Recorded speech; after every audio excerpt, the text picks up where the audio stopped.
देने का कितना पैसा देंगे वो मदरसा मॉडल स्कीम का 50,000 टीचरों को तनख्वाह नहीं मिली। मंत्री जी जवाब दीजिए इसका। राजनीति चीज ही कुछ ऐसी है कि कहीं पे निगाहें और कहीं पे निशाने की गुंजाइश हमेशा रहती है। अब ओवैसी को ही देखिए, संसद में हंगामा किन मुद्दों पर हो रहा है, लेकिन ओवैसी ने संसद के मंच पर भी अपने काम लायक राजनीति का मुद्दा तलाश ही लिया। ओवैसी ने यूपी में मदरसा के शिक्षकों का सवाल उठाया और केंद्र सरकार से जवाब मांगा। उन्होंने कहा कि 520 करोड़ रुपए चाहिए यूपी में।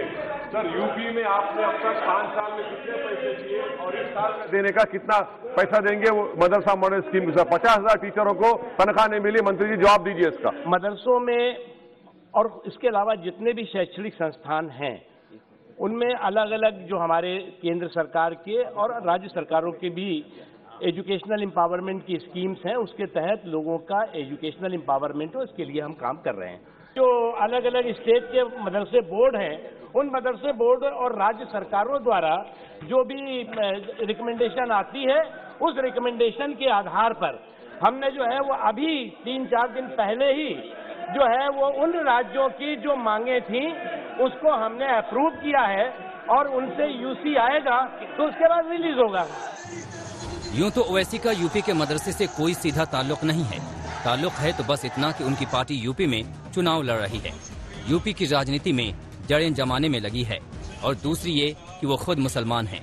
इसलिए ओवैसी के मुसलमानों की हिमायत में खड़े दिखना जरूरी है। मदरसों के लिए चिंतित होते दिखना जरूरी है, तो कुछ चेहरे ऐसे भी हैं जिन्हें मदरसों की मुखालिफत में बड़ा फायदा दिखता है। कभी मौका दिया तो पूरे देश के मदरसे बंद कर दूंगा। मदरसे जो हैं आतंकवादियों के अड्डे हैं, आतंकवादी की ट्रेनिंग दी जाती है, क्योंकि यहाँ से जो आदमी निकलता है जो मदरसे से, वह आतंकवादी बनता है, उनकी सोच आतंकवादी बनती है।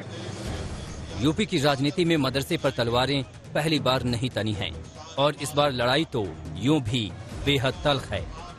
आज तक ब्यूरो।